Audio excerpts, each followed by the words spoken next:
So now we just need to talk about where we are in the impeachment inquiry process. We are currently wrapping up the first part of the impeachment process.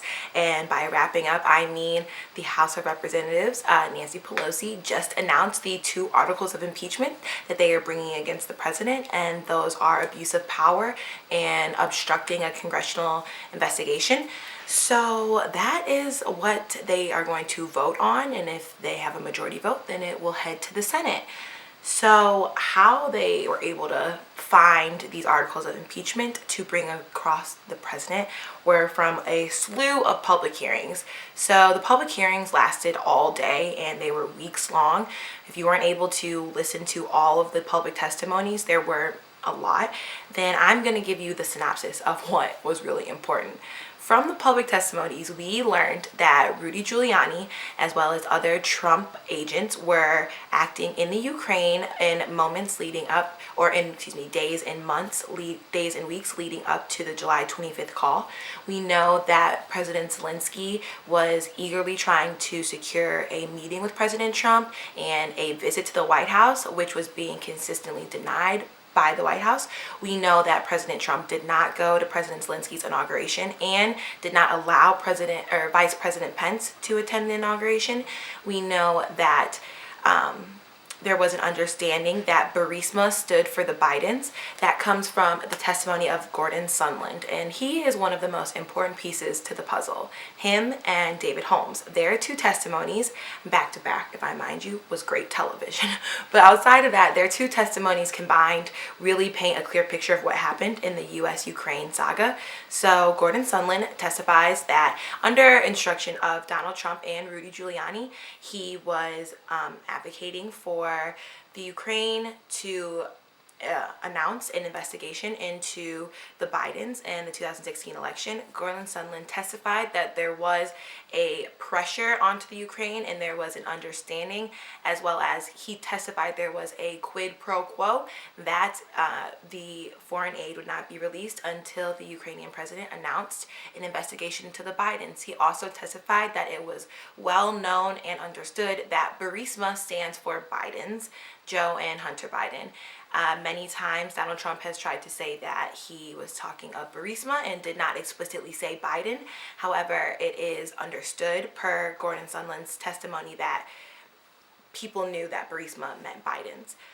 From Gordon Sondland's testimony as well as David Holmes' testimony, we also know that David Holmes and Gordon Sondland were supposed to have a meeting with President Zelensky to discuss how to release the foreign aid that was being withheld from them and how to continue positive relations between the United States and the Ukraine, since Zelensky had not been able to meet President Trump yet at this point in the summer.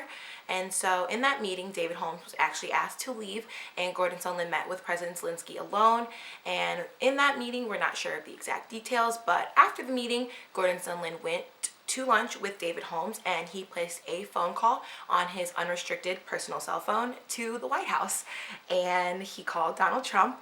And per David Holmes' testimony, Donald Trump was yelling on the phone, being an old ass man, being extremely obnoxious as he is, and Gordon Sondland held his phone like this because Donald Trump was yelling.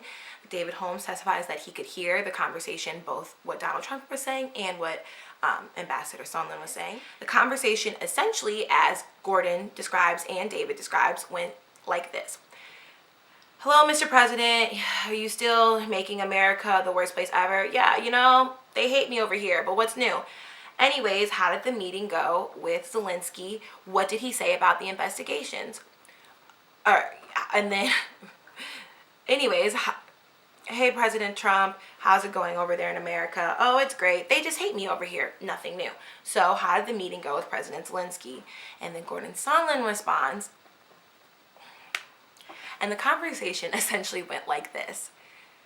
Hey, President Trump. Hey, what's up, man? Oh, nothing, just ruining America and making everybody hate me. The usual. How was the meeting with President Zelensky? What did he say about the investigations? To which Gordon Sondland replies, he'll effing do anything for you. He loves your ass, or something like that. It was very explicit and idiotic. But essentially, David Holmes testified that he overheard Gordon Sondland say that Zelensky would do anything to get the military aid released, and that includes proceed with the investigations, because Trump asked verbatim, what did he say about the investigations? And Gordon responded, he'll do anything for your ass. Meaning, at the end of Gordon Sondland's meeting with President Zelensky, he left with the knowledge that President Zelensky would do anything for President Trump to get the military aid released. And that is super illegal. Like, I don't even know what else to say. You cannot be a president, you cannot be a government official and withhold government aid in order to progress your own political campaign. In my personal opinion, I think he's super guilty. I think he did it. It's obvious to me because he needs the headline that says Joe Biden is corrupt. Joe Biden is just as corrupt as I am, essentially, which is so idiotic because it's presumptuous, because you don't even know that you're going to be going up against Joe Biden in the 2020 elections. Joe Biden has not even been picked as a candidate. So Trump got into... Okay, so how would you put this all into like bullet points of a timeline? President Zelensky is inaugurated as president of the Ukraine. Donald Trump does not attend the inauguration as most sitting presidents would do. He also does not allow his vice president to attend the inauguration. Donald Trump then withholds $400 million worth of aid that's supposed to be given to the Ukraine. Donald Trump then denies President Zelensky a meeting. He also denies President Zelensky an invitation to the White House. Then President Trump has agents acting in the Ukraine, including his personal lawyer, Rudy Giuliani, and Ambassador Gordon Sondland, acting in the Ukraine as his agents, pushing his agenda of announcing an investigation. You have a firing of the old Ukrainian U.S. ambassador and an appointment of a new U.S. ambassador who was there to push Donald Trump's agenda. You have a meeting with Gordon Sondland where David Holmes was not allowed to attend, and allegedly, per testimony, a conversation happened where investigations were determined as a way to get the military aid released. You have a conversation with Donald Trump and Gordon Sondland where that same topic is repeated, that military aid will be released upon the agreement to announce an investigation. You have a July 25th call with Donald Trump and President Zelensky where Donald Trump asks for a favor.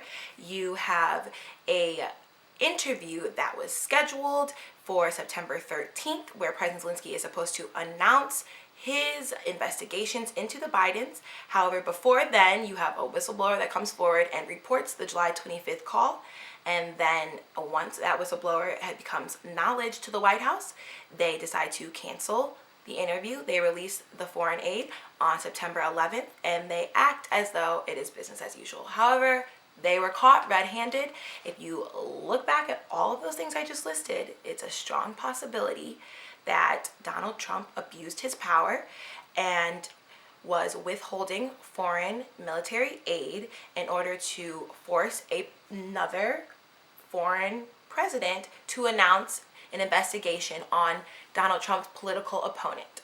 So obviously it's extremely illegal for a government official to withhold government aid in order to progress their own personal campaigns. I don't think that goes without saying. You think these things would be obvious, but Donald Trump does so much illegal stuff that you honestly, it's like...